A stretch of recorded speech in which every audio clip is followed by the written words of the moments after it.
No fue una pesadilla, ni tampoco alucinaciones. Fue real. Yo escuché su voz después de ver su cuerpo caer. La operación era una de tantas. Nada fuera de lo normal para nosotros. Ya sabes, lo de siempre. Patrullar, revisar terrenos calientes, identificar rutas de trasiego. Esa vez nos tocaba movernos a un punto en la sierra donde, según inteligencia, había presencia de gente armada, pero supuestamente en retirada. Un operativo de reconocimiento y vigilancia, eso era todo. Nada de contacto directo, nada de entrar al poblado, solo mantener posición y reportar. Éramos 8 elementos de los gafes que ya habíamos pasado varias juntas. Nos conocíamos los modos, los silencios, los respiros antes de soltar un disparo. Gente en la que confiabas con los ojos cerrados. Llegamos al punto de inserción en 2 unidades y de ahí a pie. Subimos por una brecha de piedra suelta y lodo. Todo estaba en silencio, como si el monte nos tragara. Nos tardamos casi 3 horas en llegar a la parte alta de la loma. Desde ahí podíamos ver el pueblo que estaba en la mira. Un lugar chico, casas de adobe y techos de lámina. Todo callado, sin humo, sin gente caminando. Incluso hasta parecía abandonado, pero sabíamos que no lo estaba. Esa clase de silencio no era natural. Nos desplegamos en formación, algunos con binoculares, otros revisando el perímetro. Todo parecía limpio hasta que escuchamos el primer disparo.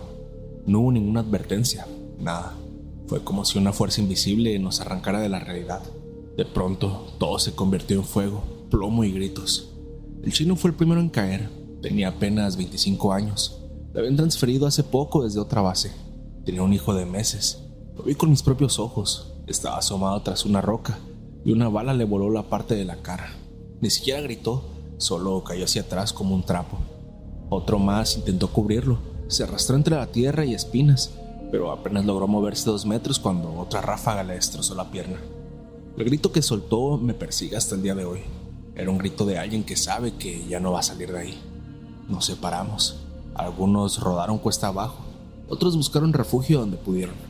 Yo me metí en una zanja entre arbustos. No podía moverme. Cada vez que asomaba la cabeza, las balas silbaban cerca de mí. Mi corazón latía tan fuerte que creí que me iba a explotar en el pecho. No sabía dónde estaban los demás. No había comunicación. Los radios habían quedado en silencio tras los primeros minutos. Por un instante pensé que era el único vivo. La noche cayó como una manta. No podía ni respirar bien. Cada sonido en el monte me hacía brincar del miedo. Estuve así durante horas. Me quedaba dormido por ratos, pero despertaba al menor crujido. Una vez incluso vi una figura pasar entre los árboles. Era alta y flaca. No sé si era uno de ellos o algún compañero. Me quedé congelado hasta que desapareció. Ya casi de madrugada encendí el radio y solo había ruido. Luego un chasquido y luego una voz. Adelante, adelante, ¿me escuchan? Soy el Tacho. No lo podía creer. Tacho, pensé que te habías muerto, güey. Estoy herido, pero no grave. Estoy escondido en la zona de las rocas partidas. Escuché que varios se replegaron. El flaco está cerca del arroyo. Ruiz también está vivo. Sentí una mezcla de alivio y miedo. Empezamos a intercambiar ubicaciones. El Tacho me dio detalles exactos. Me dijo que no me moviera hasta que amaneciera, que había visto movimiento al sur, que podría ser una segunda emboscada. Pasé el resto de la noche hablando con él en intervalos. Me mantenía despierto, me tranquilizaba. Me recordaba que teníamos que salir vivos, que no era la primera ni la última vez. Incluso hasta me hizo reír. Por un momento pude olvidar el miedo. Al amanecer me moví hacia el punto donde supuestamente estaba el flaco, y lo encontré. Estaba rasguñado, sin heridas de balas, pero vivo. Nos abrazamos sin decir nada. Seguimos el arroyo donde encontramos a Ruiz. Entre los 3 empezamos a buscar a los demás. Sabíamos que muchos ya no estaban con vida. El chino, el muelas, había que confirmar. Durante el recorrido recogimos los radios de los caídos. Algunos estaban rotos, otros llenos de sangre. Luego llegamos a una zona donde había un cuerpo tirado boca abajo, con el uniforme hecho trizas, y al instante lo reconocí. Era el Tacho. No estaba herido, estaba muerto, frío. El cuerpo ya había empezado a endurecerse. Parte de la cabeza estaba reventada, le faltaba un ojo. Todo indicaba que había muerto en los primeros minutos del ataque. Yo me arrodillé, sentí como si me hubieran vaciado el alma. Revisamos su radio, estaba completamente destruido. No había forma de que él hubiera transmitido. El flaco me miró con una cara que nunca voy a olvidar y me dijo: ese fue el primero que vi caer, le volaron la cabeza. Yo estaba a unos metros de él. Me quedé en silencio, Entonces, ¿con quién chingados había estado hablando? ¿Quién me había guiado por la radio? ¿Y por qué sabía la ubicación exacta del flaco y de los demás y del movimiento enemigo? No tuve respuestas, pero algo dentro de mí cambió desde ese día. Algo que no me deja dormir tranquilo. No dijimos nada mientras lo bajábamos de la piedra donde había quedado. El cuerpo del Tacho estaba frío y en su cara todavía se notaba el gesto que se le quedó al momento de morir. No se le veía asustado, sino más bien como serio, como si hubiera aceptado su destino antes de que llegara. El flaco amarró un trapo sobre el rostro para taparlo.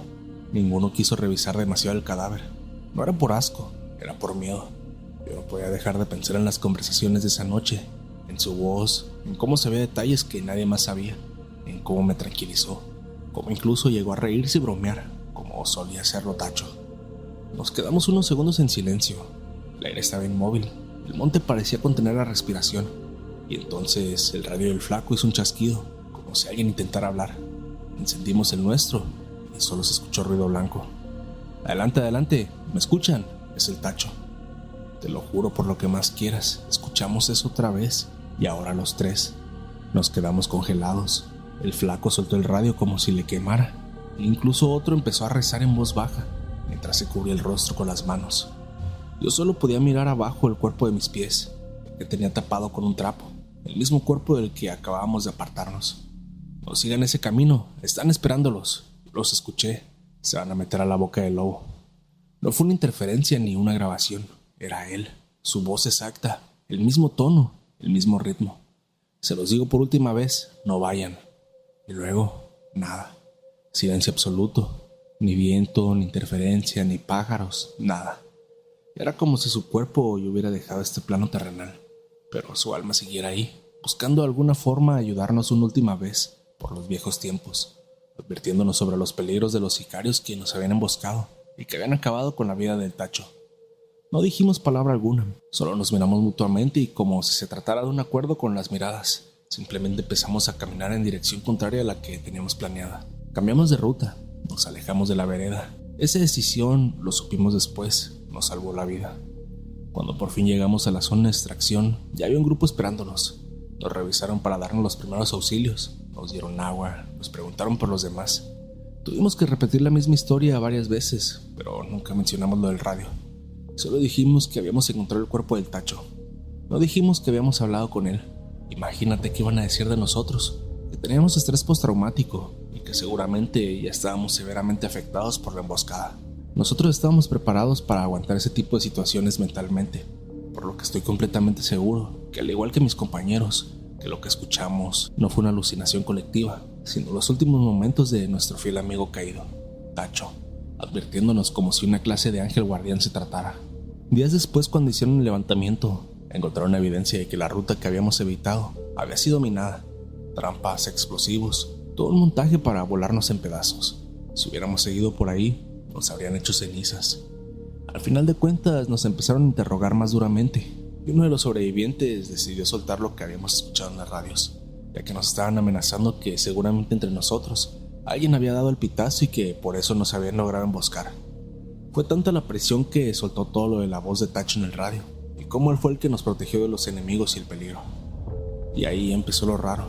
Los radios que usamos esa noche fueron revisados. Algunos estaban destrozados y no tenían registro de las transmisiones. Los técnicos dijeron que no era posible que hubiéramos recibido comunicación, pero los tres lo escuchamos, incluso le respondimos. Hay registros de nuestras respuestas, pero no hay nada de él, como si habláramos solos.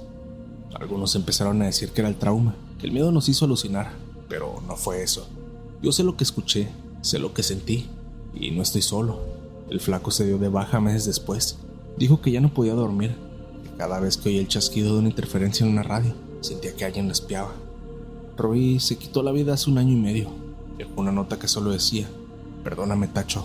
Seguramente de alguna forma la culpa de no haberlo podido salvar lo hizo trizas en su cabeza y terminó tomando la salida por la puerta falsa. Yo sigo aquí, pero algo se quebró dentro de mí desde esa noche. A veces cuando me toca salir a zona caliente, llevo el radio apagado. Me da miedo volver a escuchar esa voz. Me da miedo no saber si es un amigo o algo que está haciendo pasar por él.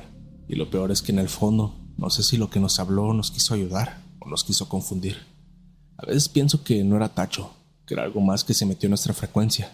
Algo que conoce nuestros miedos, que sabía exactamente qué decir para ganarse nuestra confianza. Pero esa voz idéntica me hacía dudarlo. Sin embargo, otras veces cuando cierro los ojos y escucho su voz, tan clara, tan real, quiero creer que sí era él, que en sus últimos momentos algo de él se aferró al mundo, que no quiso irse sin ayudarnos, sin salvarnos, que no se fue del todo hasta saber que alguno de nosotros logramos salir vivos. Sea como haya sido lo que haya sido esa comunicación, cambió mi forma de ver todo esto. Ahora, cada que escucho sonar un radio entre mis compañeros, no solo escucho ruido, a veces me parece escuchar voces que no deberían estar ahí. Me pregunto cuántas veces en medio de operaciones hemos seguido instrucciones de alguien que ya está muerto. Han pasado varios años desde que esto pasó. El tiempo no borra lo que ha pasado. He intentado rehacer mi vida, mantenerme cuerdo, pero cada vez que me acuesto en el silencio, siento que la radio vuelve a hacer interferencia y que la voz de Tacho va a volver. Porque la muerte no siempre es el final. A veces se quedan las frecuencias, en las ondas, esperando, vigilando y transmitiendo desde el otro lado. Psicofonías les llaman. Tómate un momento para dejar tu like. Eso me ayudaría bastante para que el algoritmo recomiende los videos y la comunidad siga creciendo. Continuamos. A veces cuando cierro los ojos siento que lo sigo oyendo. No su voz, no sus gritos, sino su respiración. Esa pinche respiración que se metió en la cabeza desde esa noche. Como si hubiera algo escondido entre los cerros que está esperando que vuelva. Buenas noches, Foster. Esto que te voy a contar pasó hace unos años atrás, cuando me tocó una operación en una sierra que, por seguridad, no voy a nombrar. Yo era gafe, y ese despliegue fue distinto desde el principio. No era una incursión normal. Nos mandaron a reforzar un pueblito que se había estado calentando por actividad delictiva, desapariciones y rumores que ni los mismos policías estatales querían confirmar. Ya habían calentado demasiado la plaza y ni siquiera las autoridades mismas fueron capaces de controlarla, por lo que fuimos requeridos en ese lugar. Aún lo recuerdo bien. Llegamos un jueves en la madrugada. El pueblo estaba en completo frío, silencio, y ni un alma en las calles. Ya sabíamos que estaba algo raro. Se rumoraba sobre una especie de toque de queda. Un grupo rival se estaba metiendo a la plaza y estaban acabando con la vida de gente inocente en el pueblo, precisamente con el fin de que el gobierno llegara y no los dejáramos trabajar en paz. Y así sucedió. La primera noche todo parecía tranquilo, pero bastó que amaneciera para empezar a ver los detalles. Uno pensaría que simplemente eran delincuentes haciendo sus barbaridades, pero había algo diferente. Las casas más alejadas tenían marcas en las puertas, dibujos raros hechos con lo que parecía sangre seca. Nadie hablaba, literalmente. Parecía que el pueblo entero nos evitaba, como si supieran que nos iba a ir mal. Nuestro mando decidió que haríamos patrullajes nocturnos por los caminos que bajaban del monte. Esta región estaba tan callada que cada ruido parecía amplificado. A los 2 días de estar ahí fue cuando vimos por primera vez a ese señor. Eran como las 3:30 de la madrugada. Lo encontramos caminando solo, sin luz, descalzo, vestido con ropa vieja y cargando algo envuelto en una manta. Pensamos que posiblemente podría ser una amenaza. Al no ver que traía cargando en sus brazos, decidimos detenerlo y hacer una inspección de rutina. Le apuntamos, le gritamos que se detuviera, pero ni se inmutó. Siguió caminando hasta que uno de mis compas lo encandiló con la linterna y se detuvo. La cara que tenía, nunca la voy a olvidar. Era como si nos estuviera observando desde otro lado, como si no estuviera del todo ahí, como viéndonos fijamente pero con la mirada perdida. Lo subimos a la unidad, le quitamos la manta que traía. No tenía armas, ni radio, ni nada raro. Solo unos trapos viejos y unos huesos pequeños que parecían de animales. Pero el detalle es que traía amuletos amarrados al cuerpo con un hilo rojo. Muchos, en los brazos, el cuello, incluso uno clavado en el pie. Lo llevamos a una zona despejada donde podríamos interrogarlo sin que la gente del pueblo viera. El jefe decidió que no lo podíamos dejar ir, que si era inocente, al menos tenía que decirnos que hacía esas horas solo en la calle. Al principio se hizo el mudo, luego comenzó a murmurar cosas raras, como rezos pero no en español. Nadie le entendía, parecía que hablaba en una lengua que no era de por aquí. A la media hora ya estábamos tensos. El jefe le dio un par de golpes para hacerlo hablar pero no reaccionaba, nada. Seguía con esa mirada perdida. Entonces uno de mis compas, un vato de Sinaloa, lo agarró del cabello y le dijo que si no hablaba le iba a volar un dedo. Fue cuando se nos vino todo abajo. El viejo abrió los ojos como si algo le estuviera poseyendo. Empezó a gritar tan fuerte que el eco se metió entre los cerros. Se dobló hacia atrás, como si se le quebrara la columna. Le salía espuma de la boca. Pensamos que le estaba dando un ataque epiléptico o algo por el estilo. Seguramente se había metido alguna de esas plantas que te hacen alucinar, pero no, eso no era normal. Sus dedos se encogieron como si se deformaran, y en eso de la nada se soltó. Nadie lo tocó, como si algo lo hubiera empujado hacia atrás. Se levantó de un salto y se fue corriendo hacia el monte. Empezamos a seguirlo. El jefe ordenó abrir fuego, pero algo nos detuvo. Juro por mi madre que lo que vimos esa noche no era humano. Al ir corriendo, ese viejo empezó a cambiar.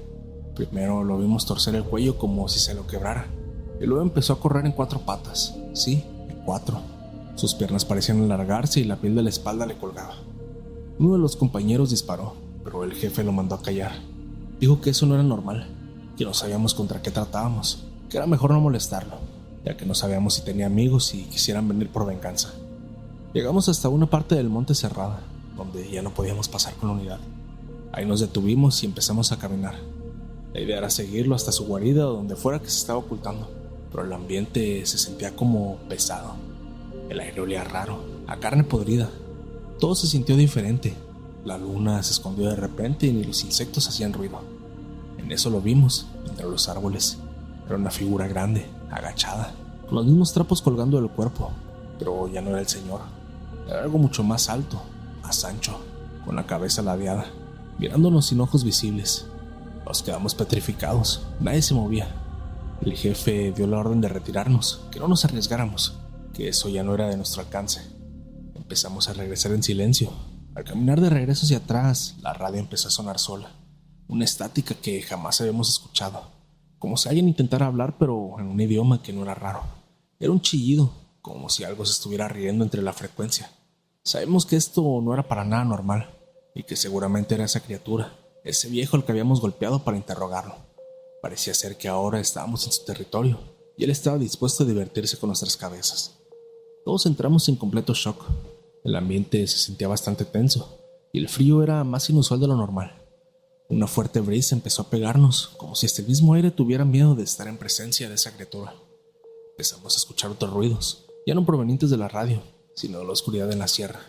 Era como si lobos aullaran y estuvieran llamando a su manada para cazar a sus presas. Sabíamos que eso no era para nada normal, y aunque no dijimos nada, todos lo sentimos al mismo tiempo. Esa risa no venía de este mundo. Era burlona, pero no era de garganta humana. Era seca, quebrada, retumbaba en lo más profundo del pecho, como si viniera del mismo cerro. Nos detuvimos unos segundos, mirando en todas direcciones, con los dedos duros en el gatillo. El aire cambió. No sé si por la altitud o por la hora, pero se volvió helado de repente. Frío, pero denso, como si nos costara trabajo respirar.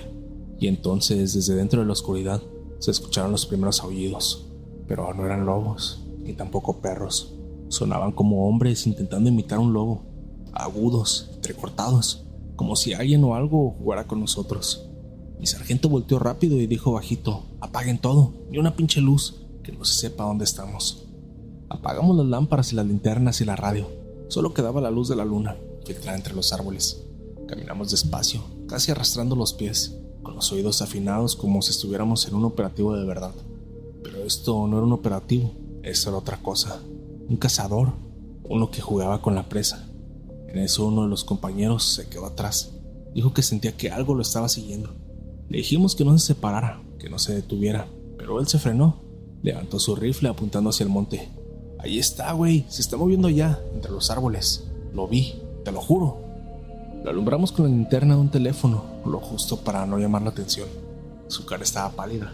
Lo miramos fijamente, esperando que dijera algo más, cuando se escuchó un crujido entre los arbustos.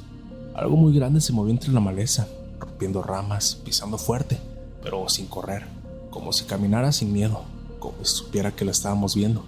Y entonces lo vimos. Una silueta alta, delgada, con una piel oscura, como de cuero mojado. Caminaba erguido como persona, pero se encorvaba como si tuviera un cuerpo que no encajaba del todo. Traía algo colgando, algo como pieles o quizás ropa vieja, y aunque no se le veían los ojos con claridad, sabíamos que nos miraba. Ahí fue cuando mi compañero se echó un grito y empezó a disparar. Disparé yo también 3 veces. El eco de los tiros rebotó por todo el cerro. Todos apuntamos, pero la figura ya no estaba. Desapareció, así nomás. Lo único que quedó fue el olor, un olor horrible, como a sangre rancia mezclada con perro mojado. No sabíamos qué hacer. El jefe dijo que nos replegáramos. Ahí mismo el silencio se volvió insoportable. Nadie quería hablar, nadie quería moverse. Yo vi a uno de los míos persignarse y créeme, si un gafe se persigna sin que se lo ordenen, es porque ya está pensando que se va a morir. Mi compañero no dejaba de temblar y otro compa, que siempre era el más valiente, se me acercó al oído y me dijo: «Esa cosa era el viejo, ¿verdad?», el que interrogamos. Le respondí que no sabía y él me dijo que nos había maldecido. ¿Te acuerdas lo que nos dijo cuando lo teníamos de rodillas? Sí, todos lo recordábamos. El viejo no lloró, no suplicó, solo nos miró y nos dijo que estábamos maldecidos. Luego otra vez la voz en la radio, pero esta vez no era un chillido, era una voz clara, un hombre. Buscaba una forma de comunicarse con nosotros, pero sabíamos que no era parte del equipo. Nadie quiso contestarlo, de hecho se supone que el radio estaba apagado. Era imposible que nos llegara esa transmisión. Y entonces lo vimos otra vez, a unos 10 metros, otra vez esa silueta. Ya no parecía una persona, su forma era más larga, más delgada, la cabeza era muy grande, con cuernos o algo parecido. Pero lo más horrible fue lo que traía en la mano. Era uno de nuestros chalecos, el de un compañero. En ese momento nos dimos cuenta que nuestro compañero había desaparecido. Empezamos a revisar entre nosotros, pero no estaba. Ni un grito, ni un ruido, nada. Se lo había llevado sin que nadie lo notara. El jefe solo nos dijo: «Aguanten, no lo provoquen», ya casi amanece. El resto de la noche fue un infierno. La cosa se iba y regresaba. A veces solo la escuchábamos, a veces parecía que nos respiraba desde afuera. Uno de los compañeros empezaba a balbucear cosas. Cuando por fin empezó a aclarar el cielo, sentimos que algo cambió, como si el aire ya no se sintiera tan pesado. La presencia se desvanecía, el sol empezó a salir entre los árboles y no hubo más ruido, solo silencio. Cuando regresamos a la base de operaciones no nos creyeron del todo. Dijimos que nos emboscaron y que uno desapareció, que no podíamos confirmar si fue un ataque animal o algo más. 2 semanas después, uno de los que estuvo ahí se quitó la vida. Lo encontraron en su casa, colgado. A otro se cambió de unidad y desertó. Yo, pues pedí mi traslado, ya que ya no podía dormir. No podía estar en presencia de mis compañeros porque siempre revivía lo que habíamos pasado. Y yo sé que eso sigue ahí arriba, esperando a que volvamos a topárnoslo. Hay cosas que uno ve en el servicio que es mejor no contarle a nadie. Creo cosas que ni en el curso, ni en los entrenamientos, ni en ninguna operación te preparan para vivir. Pero lo peor no fue verlo. Lo peor fue sentir que algo nos observaba, algo que no entendíamos. Y lo que encontramos en ese rancho, ahí perdido entre la sierra, no tenía nombre. Eso fue hace un par de años, cuando yo todavía andaba activo con los muchachos. Nos tocó una operación en la sierra, ya sabes, de las en las que no se dicen muchos detalles. Nomás te suben al camión, te sueltan a medio camino la operación y te dicen: «Van a ir a asegurar un rancho». Presuntamente es narco, pero no hay evidencia concreta. Cuidado con lo que hay, no toquen nada y no hablen con nadie del pueblo. Desde ahí ya sabíamos que no era cualquier cateo. Fuimos 7, un convoy sencillo, sin mucha protección extra. Éramos puros de confianza y todos sabíamos movernos el monte. Nos soltaron en una zona donde ya no había señal, y después de 2 horas caminando por una vereda, donde solo cabía uno a la vez, llegamos a un claro donde se asomaba el rancho. Era raro, muy raro. Las bardas eran de piedra, pero no tenían alambre ni cámaras. No tenían vigilancia a la vista. La casa era pequeña, de tejas rojas, como la hacienda vieja. Pero lo más raro era el ambiente. Silencio absoluto. Ni grillos, ni viento, ni pájaros. Solo silencio. Como si el monte entero estuviera conteniendo el aliento. Nos acercamos con precaución. Entramos sin problemas. No hubo resistencia. De hecho, en realidad no había nadie. Ni un alma. Ni perros, ni empleados, ni guardias, ni animales. Solo había un olor como incienso viejo, como madera quemada y flores podridas. La casa tenía un par de cuartos. Uno parecía normal, con mesa, platos, unas cobijas en el suelo. El otro estaba cerrado con una cadena por fuera. Uno de los nuestros decidió cortarla. Ahí fue donde todo empezó a irse al carajo. Era un cuarto sin ventanas, paredes pintadas de negro, el piso cubierta con tierra, como traída de otro lado. Al fondo había un altar, pero no era de la Santa Muerte, ni Jesús Valverde, ni ningún santo que uno conozca. Eran figuras de barro, hecha a mano, mal hechas, de rostros deformes. Algunas tenían cuernos, otras parecían tener bocas abiertas de más. Lo peor es que ninguna tenía ojos. Ahí fue donde uno de mis compañeros, el más joven, se empezó a poner nervioso. «¿Y si esto es brujería?», dijo. «¿Saben qué? Mejor no toquen nada. Es mejor que no se infecten las manos». Y es que a pesar de que no tenían ojos esas figuras, La maldita figura parecía tener una presencia, como si la sala girara alrededor de ella. En eso vimos una figura, una grande, y sentimos que nos estaba viendo. Y es que a pesar de que no tenía ojos, esa maldita figura parecía tener una presencia, como si la sala girara alrededor de ella, como si su sola existencia jodiera el aire. Seguimos explorando. Afuera había una especie de cobertizo. Pensamos que podía haber armas o sustancias ilegales, pero no. Lo que encontramos ahí nos heló el cuerpo. Era un altar mucho más grande, oculto por una lona negra, rodeado por veladoras derretidas, plumas, huesos pequeños y cabelleras humanas, colgadas de ganchos. Todo estaba seco como si llevara mucho tiempo ahí. Y al centro otra figura, pero era distinta. Tenía forma humana, sí, pero con patas de chivo y manos como garras. El rostro era inexplicable. No tenía facciones humanas, solo una hendidura donde debería estar la boca. Uno de los nuestros incluso vomitó. El jefe dijo: ¿saben qué? Sellen esto, tomemos fotos y nos largamos ya. Yo me acerqué más porque vi algo que me llamó la atención. Al pie de la figura había una especie de tabla de madera con símbolos tallados. No eran letras ni números, eran como marcas, formas geométricas mal hechas, dibujadas con algo que parecía sangre seca. Y fue ahí cuando pasó lo primero: un trueno, en seco, sin lluvia. Simplemente el cielo retumbó y en ese momento todas las veladoras que estaban apagadas se prendieron. Todas, al mismo tiempo, como si fueran automáticas. Corrimos para atrás con armas listas pensando que era una emboscada. ¿Quién hizo eso?, gritó el jefe, pero nadie contestó. Y entonces la radio empezó a sonar sola. Estábamos en frecuencia cerrada, nadie más tenía acceso, pero sonó. Una voz gutural, ahogada, como si hablara desde un pozo, pero solo notábamos murmullos. Nadie se movió por varios segundos. El jefe agarró la radio y cambió de frecuencia. La apagó y le quitó las pilas y ya no volvió a sonar. Todos estábamos sugestionados, o eso es lo que queríamos creer, que todo era falso y era una alucinación colectiva. Nos largamos del rancho con las grabaciones, las fotos y marcamos la ubicación. El plan era volver al campamento base y entregar el material, pero el monte no nos dejó salir tan fácil. A medio camino nos perdimos. Era imposible. Teníamos GPS, brújula, y ya conocíamos la ruta porque ya habíamos pasado por ahí. Pero todo parecía cambiar.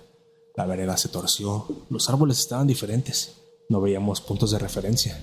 Uno dijo que nos estaban haciendo dar vueltas en círculo, que era brujería, nos estaban moviendo el camino. No fue solo eso, empezamos a ver cosas, sombras caminando entre los árboles, movimientos rápidos, muy rápidos, como si nos estuvieran rodeando, pero cuando apuntábamos no había nada. Y lo peor, empezamos a escuchar risas, de niños, lejanas pero nítidas. No había ningún poblado cercano, ya estábamos perdiendo la cabeza. Entonces, como si alguien hubiera bajado el switch al mundo, todo se apagó. El GPS, la radio, los teléfonos, todo se había apagado, solo quedaba la luna. Nos sentamos ahí como animales perdidos, hasta que por fin empezó a amanecer. Y cuando por fin salimos, algo no cuadraba. El camino que encontramos no era el mismo por el que habíamos entrado, era otra zona, otra brecha. Tardamos unas 4 horas más en volver a base. Nadie nos creyó lo que dijimos, solo se archivó el material y el informe se llenó como si hubiera sido un rancho abandonado, sin hallazgos importantes. Sabemos que a ellos solo les interesa encontrar armas y sustancias ilegales, pero créeme, ese altar no era para nada normal. Y eso fue solo el principio. No dormí bien durante semanas. Desde aquella noche en el rancho sentía que algo me seguía, una sombra que se colaba en los sueños, una presencia que no se iba. El aire se sentía más pesado, las noches eran densas y sentía que me vigilaban desde las esquinas de la habitación o que estuviera solo. Pero lo que pasó después confirmó que esa cosa no se había quedado en la sierra, se vino con nosotros. Los días siguientes fueron raros. Uno empezó a enfermar, fuerte, fiebre, delirios, temblores. Llegamos a la clínica militar pero no encontraba nada. No tenían infecciones, ni virus, ni nada en los pulmones, pero el vato sudaba frío, murmuraba cosas sin sentido. Una noche incluso el enfermero jura que lo escuchó decir: yo no toqué el altar, ¿por qué vienes contra mí? Nadie le había preguntado por el rancho, nadie le había dicho nada, pero él hablaba de eso. A los 2 días el compañero murió, un infarto fulminante, un fallo respiratorio, pero los que estábamos ahí sabíamos que no fue eso, esa cosa lo alcanzó. Y entonces vino lo peor. Una noche nos llamaron para revisar una nueva zona, cerca de un arroyo en las faldas del cerro, a unas horas del rancho. Supuestamente había actividad rara, fogatas apagadas, cantos en la madrugada, símbolos en los árboles. Al llegar encontramos un campamento improvisado, veladoras, círculos de piedra, olor a carne podrida. Pero nadie, ni un alma, hasta que vimos la cruz, clavada en medio del monte, hecha con palos atados con pelo humano y colgando de ella un uniforme militar, el nuestro, uno de los chalecos que dejamos en el rancho, el de nuestro compañero. ¿Cómo había llegado hasta ahí? El sargento no quiso ni tocarlo. Nos están cazando, me dijo. Esto ya no es del hombre humano. Mandó a pedir refuerzos, quiso evacuar el área, pero entonces las radios volvieron a sonar solas. Primero estática, y luego risas, voces infantiles, y finalmente una misma voz que trataba de murmurar. Esa noche nos quedamos encerrados en los vehículos, apuntando hacia todos lados, pero no sirvió de nada. Algo se llevó a uno de nosotros sin ruido, sin pelea, solo desapareció. Solo encontramos su fusil y sus botas, acomodadas frente a la puerta del vehículo. Al día siguiente lo que vimos rompió uno de los muchachos.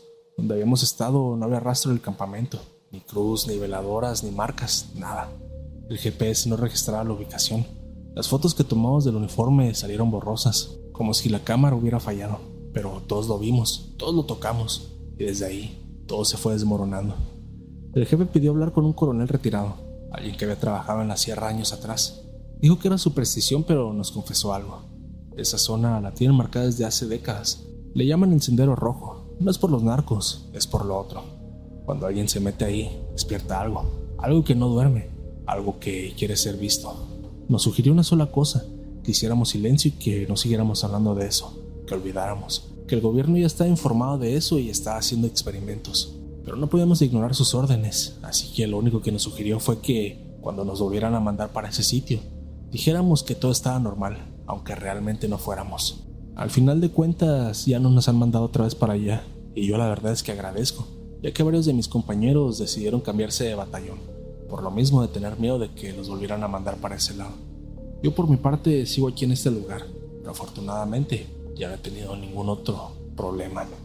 Yo vi cómo esa cosa se retorcía en el pavimento y cambiaba de forma, y aunque ya pasaron años, todavía escucho sus gruñidos en mi cabeza. Hay cosas que no deben pisarse y hay caminos que no se deben de cruzar. Cuando estás allá afuera en los montes y carreteras del norte, aprendes que no todo lo que se mueve se puede explicar. Hay cosas que los manuales no te enseñan, cosas que si cuentas en voz alta te tachan de loco. Pero no me importa, yo sé lo que vi. Era una madrugada helada de esas en las que el frío cala hasta los huesos, aunque vayas con el uniforme completo y la camioneta esté bien cerrada. Íbamos rumbo a una zona en la sierra. No puedo decir el nombre exacto, pero era entre Tamaulipas y Nuevo León, pasando unas brechas que ya ni aparecen en los mapas. El clima estaba seco, el cielo completamente despejado, con una luna llena tan brillante que hasta parecía falsa. Las sombras se marcaban en el pavimento como figuras recortadas. Todo estaba en silencio, no había grillos ni viento. Yo iba manejando la segunda unidad. Llevábamos el convoy apagado de luces exteriores, solo los faros largos encendidos en la mía. Éramos 6 en total, 2 vehículos, 3 en cada uno. Íbamos bien armados, con orden directa de instalar un punto base para interceptar una célula que tenía secuestrada a una familia en lo alto de un rancho abandonado. Ya llevábamos casi 3 horas de carretera y estábamos por cruzar el último tramo antes de subir a la sierra. Era una recta larga, desolada, y un solo coche pasaba en todo el camino. El aire olía a tierra seca y a monte, y de pronto algo se atravesó frente a nosotros. Fue tan rápido que no me dio tiempo ni de meter el freno. Solo vi una silueta agazapada en el pavimento. La golpeamos de lleno. Sonó un golpe seco, como si hubiéramos atropellado un costal lleno de huesos.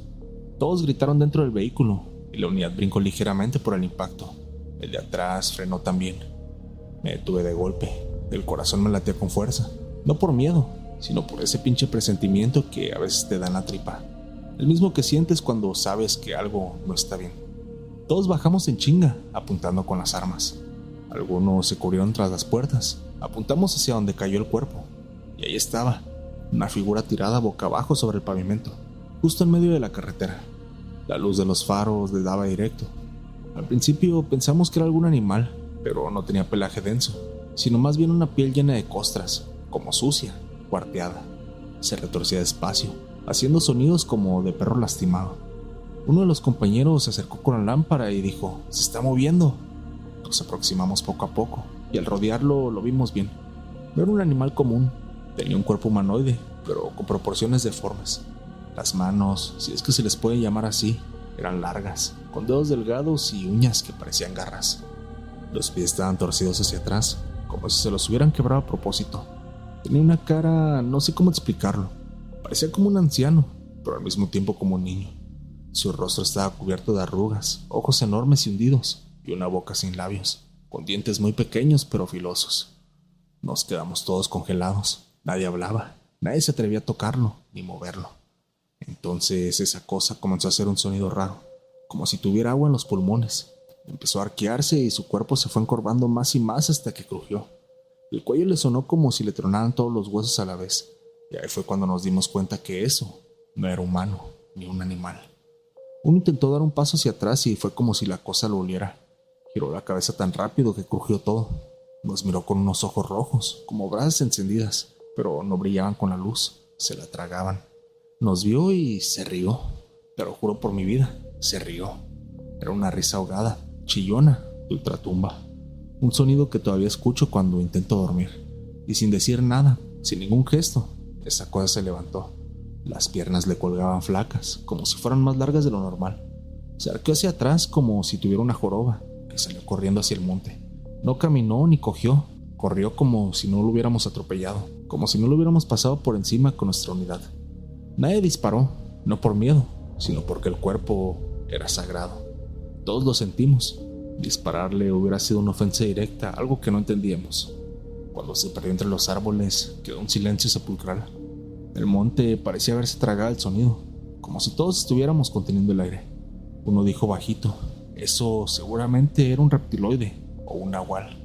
Y aunque nadie respondió, todos lo presentíamos, lo sentíamos en los huesos. Revisamos el lugar, no había sangre, no había restos, solo marcas raras en el pavimento, que parecían como quemaduras, como si las patas de esa cosa quemaran al tocar el suelo. Regresamos a los vehículos en completo silencio. Nadie hizo bromas, nadie preguntó nada. Seguimos la ruta. El resto del camino fue un suplicio. Cada sombra en el monte nos hacía tensar los dedos sobre el gatillo. Cada sonido, por mínimo que fuera, nos ponía los nervios de punta. El ambiente se volvió más denso, más pesado. Llegamos al punto base como a las 4:20 de la madrugada. Estaba en la entrada de una brecha que subía un cerro donde íbamos a establecer el perímetro para la operación. Ahí nos recibió otro pelotón, gente más joven, algunos que todavía no saben lo que es ver el horror de frente. Nos bajamos, saludamos rápido y empezamos a montar las carpas. Uno de los nuestros se quedó callado todo el tiempo. Otro fue a vomitar detrás de los vehículos, no por asco, sino por nervios. Te juro que el aire olía raro, como a fierro caliente y orines de animal. Cuando por fin me acosté en la tienda, no pude pegar el ojo. Tenía los párpados cerrados, pero la mente despierta. Y fue donde lo escuché otra vez. Ese chillido ahogado, esa risa grave, pero ya no en mi cabeza, sino afuera, en el monte. Me levanté en chinga, apuntando el arma hacia la oscuridad, pero nada, solo sombras de árboles y el rechinar del viento. Me acerqué a uno de los compañeros y le pregunté si había escuchado algo, pero no me respondió. Solo me vio, con una cara pálida, como si él también lo hubiera escuchado, pero no se atrevía a decirlo. Esa noche ninguno quiso dormir, y no sabemos que lo peor estaba todavía por venir. No fue una coincidencia. Esa noche en el monte fue la última que uno de nosotros durmió tranquilo. Yo no sabía que después de ese encuentro ya no íbamos a ser los mismos, ni como pelotón ni como hombres. La operación arrancó al día siguiente. A las 6 de la mañana ya estábamos en movimiento. Teníamos que subir a pie por la brecha hasta una cabaña vieja en medio de la sierra. Supuestamente ahí tenían una familia secuestrada, familia de políticos, ya sabes, intercambio de favores. El terreno era puro monte cerrado, piedras, árboles secos y niebla espesa. Pero lo que más me incomodaba no era el camino, era el silencio. Había algo raro en el ambiente, ni un solo pájaro, ni insectos, ni viento. Era como si el bosque estuviera conteniendo la respiración. Sentías que todo te observaba, pero no sabías desde dónde. Avanzamos con precaución. Yo iba de segundo en la formación. El punto era rápido, entrar, asegurar y rescatar.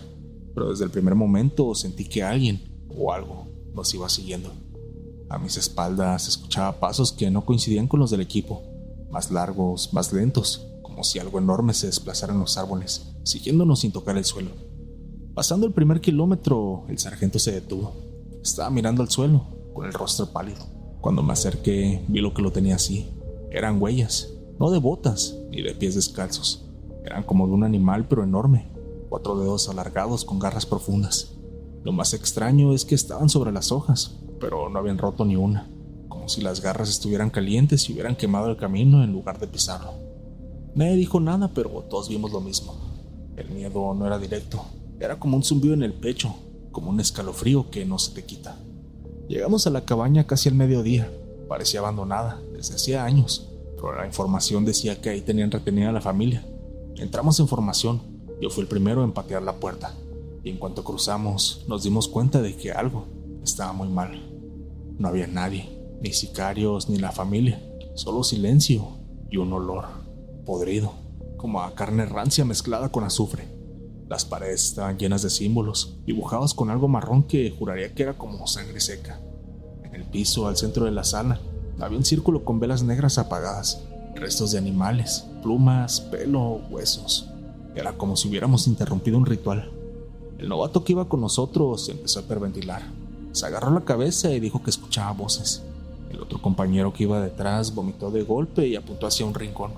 Yo volteé a ver y ahí estaba, una figura parada al fondo, completamente inmóvil, como si nos hubiera estado esperando. Pensé que era un hombre encapuchado, pero no. Era la misma criatura que atropellamos la noche anterior, solo que esta vez ya no se arrastraba. Estaba de pie, completa, como si se hubiera curado en cuestión de horas. Sus ojos igual de rojos, su piel ceniza y agrietada, sus brazos colgando como si no tuvieran huesos. Y de pronto nos habló. No con palabras, sino con un sonido que entró directo en la cabeza, como un chillido que se transformó en un pensamiento. No debieron haberse cruzado en mi camino. El sargento intentó disparar, pero el arma se le encasquilló. Todos apuntamos, pero las luces empezaron a fallar. Las radios empezaron a hacer sonido de interferencia, y entonces esa cosa corrió hacia nosotros. Yo juro que nunca vi moverse algo tan rápido. No lo podía ver con los ojos, solo sentías el viento de su paso. Golpeó al primer compañero contra la pared. Le quebró el cuello con un solo zarpazo. Al novato lo agarró del chaleco y lo arrojó contra la estufa vieja. El cuerpo cayó como trapo, inerte. Yo disparé, vacié todo el cargador, pero las balas no le hacían nada. No le sangraba, no gritaba, solo se reía. Una risa horrible, como de hiena. Me acorraló y me miró de frente y me habló otra vez. Ahora eres mío. Pero justo cuando estaba por tocarme, el sargento logró encender una linterna táctica. El haz de luz le dio directo en la cara. Esa cosa chilló como un animal quemado y se retorció. Se desvaneció como si fuera humo y desapareció, como si se hubiera deshecho. Solo sobrevivimos 3. Regresamos con los cuerpos. No dijimos nada al llegar. Inventamos un ataque de emboscada. Dijimos que fueron sicarios, que había explosivos. Nadie nos preguntó, nadie quiso saber más, pero los 3 que salimos vivos llevamos la misma mirada desde entonces. Uno de ellos incluso se quitó la vida a los 6 meses. El otro desapareció en una patrulla de Zacatecas y nunca lo encontraron. Y yo, pues, aquí sigo, vivo, aunque desgraciadamente preferiría no hacerlo. Años después me fui de la milicia. No volví a pisar una sierra, ni a manejar de noche. Dejé todo atrás. Pero a veces cuando estoy solo en la madrugada, escucho esa risa otra vez. No en la calle ni en los sueños. La escucho dentro de mi cabeza, en la mente, como si nunca se hubiera ido. Hace poco fui con un curandero y me dijo algo que me heló la sangre. Cuando un nahual es herido por algo que no debía tocarse, ya no puede volver a su forma y se queda pegado a ti, como una sombra. Desde entonces me da miedo hasta verme en el espejo, porque tengo miedo de ver mis ojos y que yo ya no sea yo mismo. Tómate un momento para dejar tu like, eso me ayudaría bastante para que el algoritmo recomiende los videos y la comunidad siga creciendo. Continuamos. No sé qué era lo que vimos esa madrugada, pero estoy seguro de que no era humano. Si por mí fuera, ni siquiera estaría contando esto, pero ya no puedo dormir, ya no como bien. Tengo pesadillas cada que cierro los ojos y cada que salgo al monte, siento que esa cosa sigue ahí, esperando que me vuelva a acercar a ese maldito lugar. Buenas noches, Foster. Soy Edsgafe, de esos que mandaban a zonas calientes cuando las zonas se ponían muy feas. Si alguien escuchaba sobre rituales, cuerpos colgados o mensajes en las paredes, era porque nosotros ya habíamos pasado por ahí. Nos tocó hacer operaciones en zonas muy jodidas del país, y créeme, he visto cosas que prefiero no recordar, pero ninguna se parece a lo que vivimos en ese cerro. Todo empezó cuando recibimos un informe de inteligencia. Un grupo armado estaba operando en una sierra al norte, en una región sin señal, sin acceso por carretera, y con reportes de desapariciones recientes. Lo raro en sí no era el cartel, sino que decían que los que habían logrado escapar hablaban de ritos, de cosas raras. de gente caminando sin ojos. Uno incluso dijo que su primo fue ofrecido en un sacrificio por el grupo que lo tenía. Al principio pensamos que eran exageraciones. A veces la gente exagera las cosas cuando está asustada, pero la orden llegó directo desde arriba: infiltrarnos, reconocer y neutralizar. Nos movilizamos en la madrugada. Éramos 6, 3 gafes, un guía local, un médico y yo. Subimos en silencio por una brecha que apenas se marcaba entre la maleza. El aire era húmedo, con un olor a tierra mojada mezclado con putrefacción. Había neblina, como una nata densa que no dejaba ver más allá de 3 metros. Todo el tiempo se escuchaban sonidos de ramas quebrándose, como si algo o alguien nos estuviera siguiendo a la distancia. Después de casi 5 horas de caminata, llegamos al punto marcado por el dron días antes. Una especie de claro, como un círculo perfecto entre los árboles, y en medio una estructura que parecía una capilla improvisada. Era como una cabaña pero sin ventanas, hecha con madera vieja, láminas oxidadas y ramas atadas con alambre. Arriba tenía una cruz, pero al acercarnos, vimos que estaba puesta al revés. El guía se detuvo en seco. Dijo que ya no iba a avanzar más, que ese lugar era tierra marcada. Le dijimos que si quería regresarse lo hiciera bajo su propio riesgo, y se fue, sin decir una palabra más. Nosotros nos acercamos. En la entrada había símbolos tallados en la madera, que parecían como cruces, pero con los brazos torcidos. En las paredes había marcas de sangre, de manos, todavía fresca, incluso hasta goteando. Dentro de la capilla había un altar rudimentario, un cráneo de animal, tal vez un borrego, pintado con símbolos en rojo. A los lados veladoras negras encendidas, y al centro un círculo hecho con tierra oscura y sal gruesa. Dentro de ese círculo habían restos de animales mutilados, pájaros, ranas, incluso lo que parecía ser un brazo humano, ya seco, con los dedos doblados hacia atrás. El médico dijo que eso no era para nada normal, que alguien lo había hecho con intención, pero lo que más me perturbó fue el silencio. En ese lugar no se escuchaba ni una mosca, era como si el aire estuviera contenido. Revisamos todo, tomamos fotos y salimos de ahí. Nuestro plan era dormir en un claro a unos 100 metros, montar guardias y regresar al amanecer con apoyo. Pero desde el momento en que nos alejamos de esa capilla, todo empezó a cambiar. La primera señal fue el frío, un frío que no era normal. Estábamos en la sierra, sí, pero esta a la vez no venía el clima. Era como si nos envolviera desde dentro. Uno de los muchachos, el más joven del equipo, empezó a tiritar del frío. Dijo que sentía como si le estuvieran soplando en el cuello. Después vino el ruido, como una clase de zumbido. No sabíamos de dónde venía. Era grave, profundo. A veces parecía que salía de los árboles, a veces que venía del suelo. Nadie dormía. Nos mirábamos entre todos con los ojos bien abiertos, y luego vimos la sombra. Apareció eso de las 3 de la madrugada. Yo estaba de guardia, con los ojos fijos en la maleza, y de pronto a unos 100 metros del campamento vi algo moverse. No era un animal, era una silueta alta, muy alta. Yo creo que como de unos 2,5 metros. Flaca, larga y se movía sin hacer ruido, como si estuviera deslizándose. Rápidamente le avisé al sargento y todos apuntamos con nuestras miras, pero nada. Era como si no existiera, como que no lo podíamos ver desde las miras, pero sí con nuestros propios ojos. Y de pronto desapareció, pero no se fue. Nos empezó a rodear, lo sabíamos. Escuchábamos sus pasos, su respiración. Incluso vimos ramas doblarse, pero no podíamos verlo directamente. Era como si solo se dejara ver cuando él quería. El muchacho joven entró en pánico. Empezó a decir que lo escuchaba en su cabeza, que decía su nombre, que lo estaba llamando. Intentamos calmarlo, pero gritó tan fuerte que casi nos delata. Lo tuvimos que sujetar entre 3. Y en ese momento, a lo lejos, se escuchó algo que nos heló la sangre. Una carcajada. Pero no era una risa humana. Era grave, raspada, como si saliera de una garganta que ya no era de carne. Una risa que rebotó entre los árboles. Una risa que no tenía dirección y claramente venía de esa maldita capilla. El sargento dio la orden: recogernos y nos vamos ya.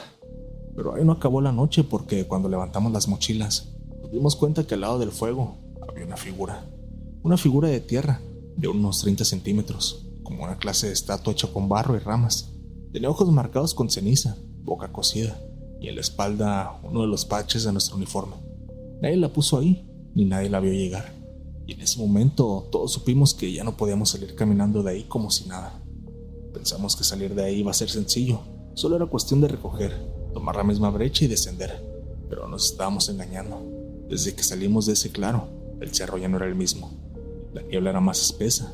El camino se sentía más largo, más enredado. Había huellas de nosotros, pero en dirección contraria, como si alguien más estuviera caminando detrás. Uno del equipo dijo en voz baja: ya no estamos en el mismo lugar. Y tenía razón. En el trayecto, uno de los compañeros se separó por unos segundos para orinar. No tardó ni un minuto, pero cuando regresó, venía blanco como el papel, temblando, con la boca entreabierta como si hubiera visto al mismísimo diablo. No decía nada, solo balbuceaba. No tiene cara, no tiene rostro. Le preguntamos qué fue lo que vio, pero no volvió a hablar hasta que lo evacuamos del operativo. A la fecha, nunca más volvió a decirnos qué fue lo que se le apareció entre los árboles. Una hora más tarde encontramos una zanja, una fosa, tapada con ramas y hojas secas. Uno del equipo se resbaló y cayó dentro. Cuando bajamos a sacarlo, lo que encontramos ahí nos dejó paralizados. Eran huesos, decenas de huesos humanos, algunos todavía con ropa. Tenían marcas de cortes como si los hubieran desollado. Era un altar o algo parecido, y lo peor es que algunos restos eran recientes. El sargento pidió contacto con la base, pero no había señal, ni por radio, nada, solo el sonido de la montaña y el zumbido que ya nos acompañaba desde hacía horas atrás, como si estuviera metido dentro de nuestra cabeza. Seguimos bajando, pero la oscuridad parecía no terminar nunca. Ya debió haber amanecido, pero seguía todo negro. No sabíamos la hora, el clima o si el cerro estaba jugando con nuestra mente. Y entonces fue cuando lo vimos. No pude describirlo del todo porque cada quien lo vio distinto. Algunos dijeron que parecía una sombra con cuernos, otro que tenía patas de cabra. Yo solo vi una figura alta, negra, con brazos exageradamente largos y una cabeza que parecía torcida. Se paró a media vereda y no se movía, como si nos estuviera esperando. El sargento intentó disparar, pero su rifle no respondió. Nadie pudo disparar, como si las armas se hubieran encasquillado. No era la munición ni una falla mecánica, era otra cosa, como si todo lo que llevábamos encima hubiera dejado de funcionar en presencia de esa cosa. Nos quedamos congelados, y ahí fue cuando habló. Pero no con palabras ni con voces, sino con pensamientos. Era como si algo se metiera en tu cabeza y empezara a revolverte los recuerdos, los miedos, los pecados. Yo empecé a escuchar la voz de mi madre, de mi padre, de un camarada que murió en una misión pasada. Todos diciéndome cosas que me hacían temblar, cosas que no quiero repetir. Y entonces desapareció, así de la nada, como si nunca hubiera estado. Pero uno de los nuestros ya no estaba con nosotros cuando salimos del trance. El más joven había dejado el grupo en medio del caos. Corrió como loco hacia el monte. Lo estuvimos buscando durante un buen rato, gritando su nombre, disparando al aire para que nos escuchara, pero nada, hasta que el médico lo encontró, pero estaba colgado, con el chaleco volteado y la cara deformada, como si se hubiera ahorcado con sus propias manos. El sargento dijo que había que seguir, que si nos quedábamos ahí, tendríamos el mismo destino. Caminamos sin rumbo por quién sabe cuántas horas, hasta que sin darnos cuenta, llegamos de nuevo al claro, a la misma maldita capilla. Pero había una diferencia, ahora estaba abierta. La puerta que antes era de madera vieja, ahora colgaba de un solo clavo, y dentro había veladoras encendidas, y algo que no había antes, un cuaderno viejo, dañado por la humedad. Lo abrimos y empezamos a leer. Estaba escrito a mano, con una letra rara, que decía cosas como: ya no me deja salir, dice que necesita sangre, el cerro me está congelando, me regaló poder pero me quitó el alma. Eran páginas y páginas de alguien que vivió ahí adentro, o que fue poseído por algo. Y al final, solo una frase grande, escrita: todo el que entra, paga un precio. El sargento tomó la decisión desesperada: incendiar el lugar. Fue tarea fácil, había varias hojas secas afuera, así que simplemente iniciamos un incendio. Las llamas subieron rápido, envolviendo esa cosa como si estuviera devorando. Pero mientras ardía se escuchó un chillido, un alarido, como si algo vivo estuviera quemándose allá adentro. Claro que no era un animal, era algo más, algo que gritaba en varios tonos a la vez, algo que de alguna forma lloraba, reía y maldecía en lenguas extrañas. Y supimos que lo que hicimos no fue destruirlo, sino solo despertarlo. Al final logramos salir del cerro, caminamos sin rumbo hasta topar con una brigada de apoyo. Nos evacuaron, pero nadie volvió a ser el mismo. Al final de cuentas, esa figura hecha de barro y ramas jamás volvió a aparecer, y no sabemos quién fue el que la habrá puesto ahí. De lo que sí estamos seguros es que eso no era de humanos, eso era algo del más allá. No sé si alguien me vaya a creer, pero desde esa noche yo ya no soy el mismo. Desde que me puse esa chingadera en el dedo, todo me empezó a salir mal. Yo era gafe, estuve unos cuantos años metido en operaciones en la sierra, combatiendo a los malandros. Muchos piensan que los enfrentamientos son lo peor, pero no. Lo que pasa después de un enfrentamiento es lo que te marca, la calma rara, el silencio y a veces las cosas que uno se lleva. Sí, hay gente que se roba cosas, joyas, dinero, incluso armas. No es algo que se hable mucho, pero pasa. Yo no era la excepción. Cuando terminaba una operación y todo estaba limpio, se ve algo tirado en los bolsillos de los muertos, lo agarraba. No por ambicioso, sino por vicio. Me daba risa pensar que un objeto caro, símbolo de poder, acabara en manos de alguien como yo, como si fuera una clase de justicia poética. Y así fue como encontré este maldito anillo. Fue una intervención en la Sierra de Durango, hace unos 3 años. Íbamos tras un jefe de plaza que llevaba años operando entre rancherías. Le decían el lobo, creo, o algo así. Tenía fama de hacer rituales, de que lo protegían brujos, de que no se podía morir. Eso a nosotros nos daba risa, hasta que lo encontramos. Estaba en una casa, medio abandonada, arriba de un cerro. La operación fue limpia. Entramos de madrugada, silenciosos. Y en menos de 5 minutos ya estaba tirado en el suelo. No puso resistencia, pero algo me incomodó desde el principio. El cuarto donde dormía estaba lleno de objetos raros, como veladoras, cruces negras, fotos antiguas de santos con los ojos tachados. Y en el piso, con tierra, tenía trazado un círculo lleno de símbolos raros. Y al centro estaba su cama. Cuando lo levantamos se resistió. Murmuraba algo entre los dientes, como si rezara o estuviera maldiciendo. Oficialmente dijeron que se murió de un infarto, pero yo estuve ahí y no fue un infarto. Fue como si algo lo apretara desde adentro, como si hubiera estado cumpliendo un trato, como si en algún ritual le dijeran que en el último segundo de sus momentos le pasaría algo horrible. Sus ojos se fueron al revés y empezó a sangrarle de la nariz, la boca y los oídos al mismo tiempo. El vato se estaba pudriendo por dentro, y antes de morir me miró directo a los ojos. No como alguien que te ve con miedo, sino como si me estuviera entregando algo, como si me eligiera a mí. Cuando todo acabó, yo revisé su cuerpo. Tenía una cadena de oro, unos billetes mojados por la sangre y el anillo. Un anillo grueso, dorado, con una piedra negra en medio. Tenía grabados a los lados, parecía una calavera y unas letras en otro idioma. Y no sé por qué lo hice, pero me lo puse. Fue como si me llamara. Al principio no pasó nada, solo sentía que el dedo donde lo traía se me entumió un poco.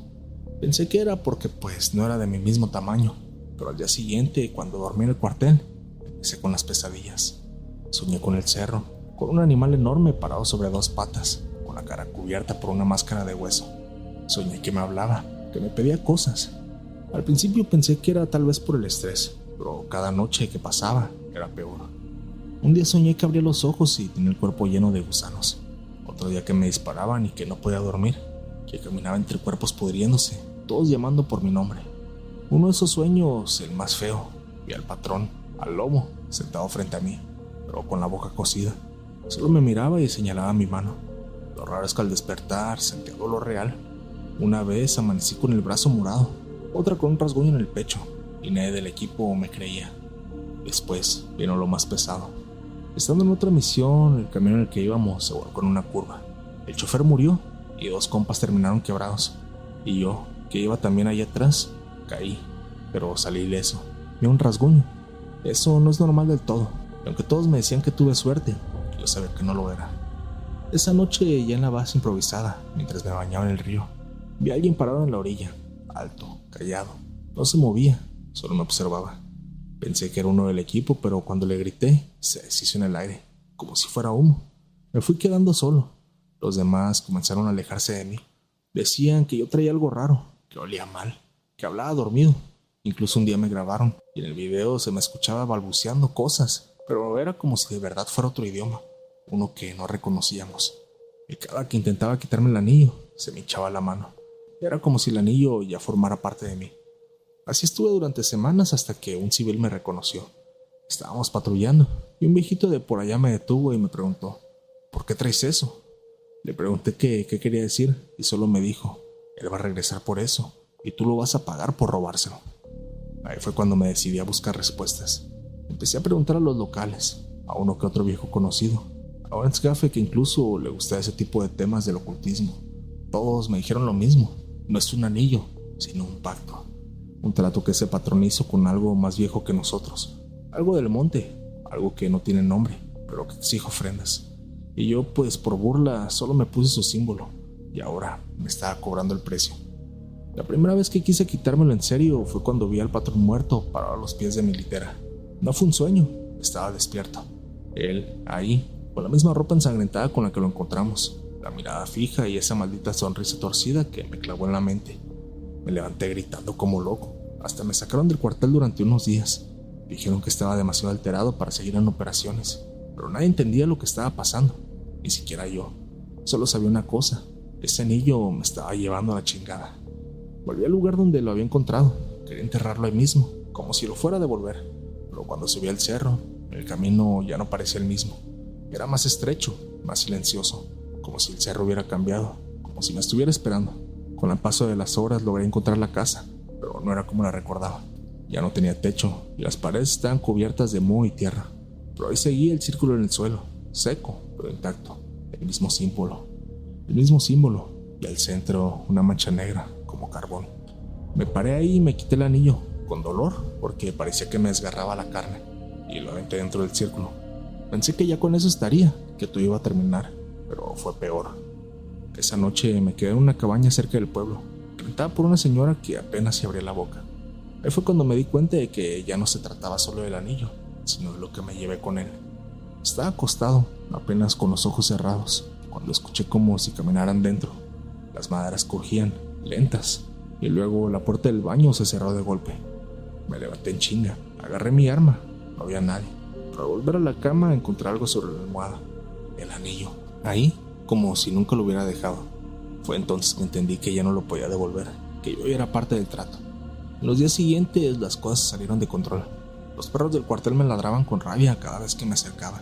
Mis compañeros ya ni siquiera me querían dirigir la palabra.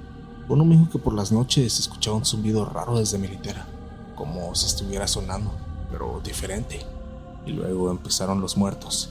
Primero fue un compa del pelotón, el que estaba encargado de vigilar las armas. Lo encontraron desnudo y con las manos rotas, como si se lo hubieran partido él solo contra las piedras. Después un sargento que me acusó de estar mal de la cabeza. Se le incendió la camioneta, y así, uno tras otro. Y yo, pues, seguía con ese anillo, pegado al dedo.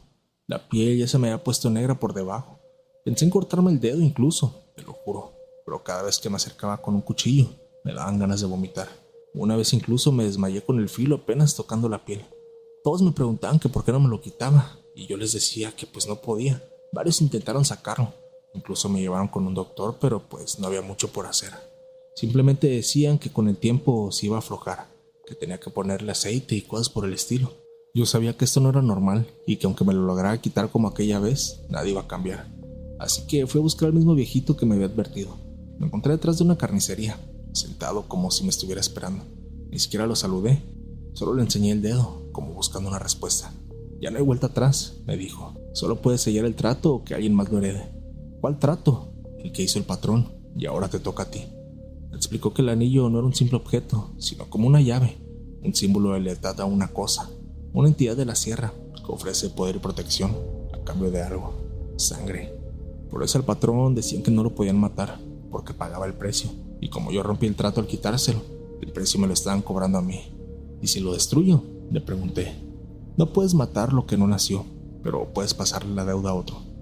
Me fui sin contestarle. Esa noche decidí hacerlo. Llevé el anillo hasta un panteón olvidado en lo alto del monte. Lo enterré bajo una tumba rota, junto con una oración que me dijo el viejo. Le pedí perdón a todo lo que pude, y me quedé ahí toda la noche. En la madrugada, justo cuando salió el primer rayo de luz, sentí alivio. El dedo empezó a recuperar su color, y el aire dejó de pesar. Y ya con eso, le dejé el anillo al muertito. Yo creo que ya terminó la maldición porque ya no he tenido problemas con nadie, en el cuartel, en mi vida diaria. Solo sé que ahora, un muerto lleva el anillo del patrón, y que ahora ese muerto carga con la deuda. Yo no sé si ahora sus familiares le estén pagando o si estará sufriendo en el infierno. De lo que sí estoy seguro es que yo ya no soy parte de ese trato. Quiero agradecer a todos los que se toman el tiempo para apoyar el canal, dejando su like, comentando y compartiendo con sus amigos los videos de terror nocturno. Gracias a ese apoyo, ustedes me ayudan a que el algoritmo recomiende los videos y la comunidad siga creciendo. ¿Qué te ha parecido el video? ¿Te ha gustado? Si es hasta acá, házmelo saber comentando la palabra café para saber que terminaste el video. Si las historias te gustaron, no olvides suscribirte, dejar tu like y compartir el video con tus amigos para que la comunidad de Terror Nocturno siga creciendo. Yo soy Foster, esto fue Terror Nocturno y Les deseo a todos una madrugada de horror. Mil gracias por acompañarme una noche más.